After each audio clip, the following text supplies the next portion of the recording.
Oktavia Pratama Putri, perwakilan dari SMP Negeri 2 Parengan yang berlokasi di Oro-Oro-Ombo, Desa Sukorejo, akan membacakan teks berita. Silahkan disimak ya.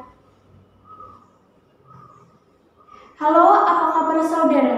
Menemani siang Anda, liputan seputar Parengan di stasiun Oro-Oro-Ombo kembali hadir dengan sejumlah informasi aktual, tajam, dan terpercaya. Saya, Sonia Oktavia, akan membawakan berita seputar Kecamatan Parengan. Dan berikut informasi utama kami. Informasi pertama, pelaksanaan vaksinasi COVID-19 tahap kedua di Kecamatan Parengan dilaksanakan hari Kamis tanggal 1 April 2021. Pelaksanaan vaksinasi COVID-19 yang bertempat di UPT Puskesmas Kecamatan Parengan berjalan cukup lancar. Pelaksanaan tahap kedua ini melibatkan berbagai tenaga kesehatan dokter, perawat, dan bidan.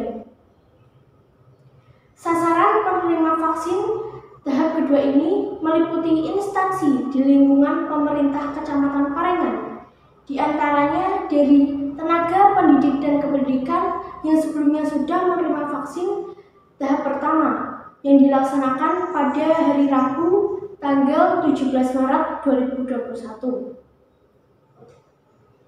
Untuk informasi selengkapnya, saksikan liputan berikut. Tenaga pendidik dan kependidikan SMP Negeri 2 Parengan dengan menerapkan protokol kesehatan secara ketat melaksanakan vaksinasi COVID-19 tahap kedua. Proses pelaksanaan vaksinasi dimulai pukul 9 waktu Indonesia bagian Barat. Penerima vaksin harus melalui 4 tahap. Di tahap pertama, penerima vaksin harus melakukan registrasi ulang. Petugas memanggil sasaran penerima vaksin dengan menunjukkan kartu vaksinasi COVID tahap pertama. Di tahap kedua, petugas melakukan screening melihat kondisi kesehatan untuk memastikan lolos atau tidaknya dilakukan penyuntikan vaksin tahap kedua. Di tahap ketiga, petugas memberikan suntikan kepada sasaran penerima vaksin melalui lengan sebelah kiri sesuai prinsip penyuntikan aman. Di tahap keempat, sama seperti saat vaksinasi yang pertama, seluruh pegawai yang telah divaksin diminta menunggu selama 30 menit untuk masa observasi.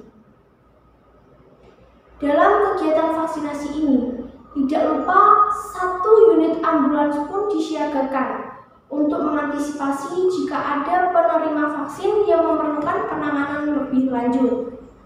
Tuntasnya, pelaksanaan vaksinasi ini diharapkan tenaga pendidik dan kependidikan SMP Negeri 2 Parengan yang telah divaksin memiliki sistem pertahanan ganda dalam melawan virus corona.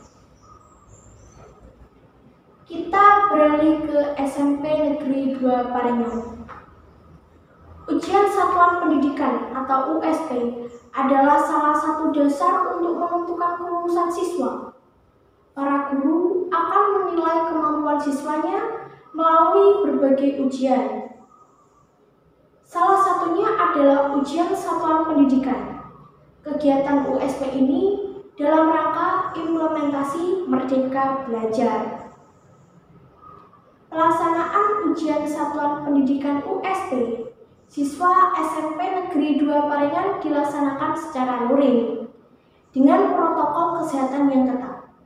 Pelaksanaan USP dimulai tanggal 31 Maret sampai dengan 10 April 2021, bertempat di laboratorium komputer.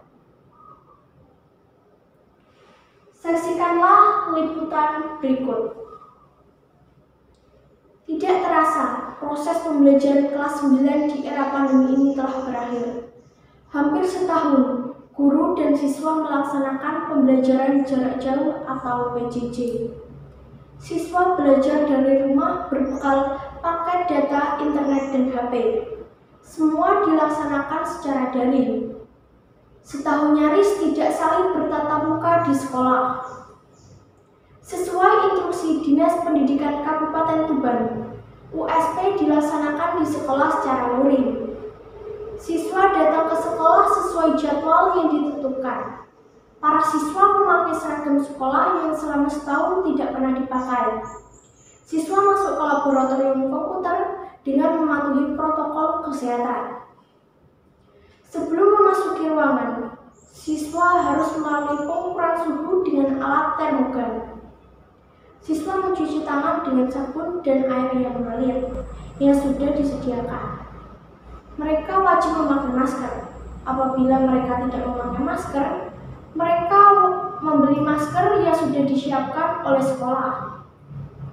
Ketika para siswa memasuki ruangan, mereka menduduki kursi yang sudah diatur jaraknya sesuai dengan protokol kesehatan. Suasana pelaksanaan USP terlihat hening, menunjukkan kalau mereka benar-benar serius mengerjakan.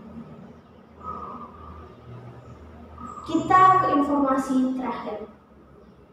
Dampak wabah COVID-19 berimbas pada banyak sektor kehidupan, tanpa terkecuali masyarakat bawah seperti para pedagang kecil. Para pedagang kecil ini merasakan kerugian akibat menurunnya para pembeli yang membuat pendapatan merosot. Kondisi saat ini sangat memprihatinkan, apalagi jika melihat para pedagang yang banyak mengeluh. Inilah wawancara wartawan kami TV Oro-Oro Ombo dengan salah satu pedagang sembako yang ada di Desa Sukorejo. Ya lumayan, soalnya kan sekarang punya anak kecil, jadi kalau mau ke pasar juga kan takut juga kalau sering-seringnya. Jadi ya lumayan turun. Bagaimana harapan Ibu mengenai penurunan perekonomian saat ini? Harapannya ya mudah-mudahan bisa stabil lagi, terus COVID-19 hilang, dan rakyat bisa hidup. Pemirsa, demikian seputar liputan Parengan terkini. Saya Sonia Octavia pamit undur diri. Sampai jumpa dan salam Oro-Oro.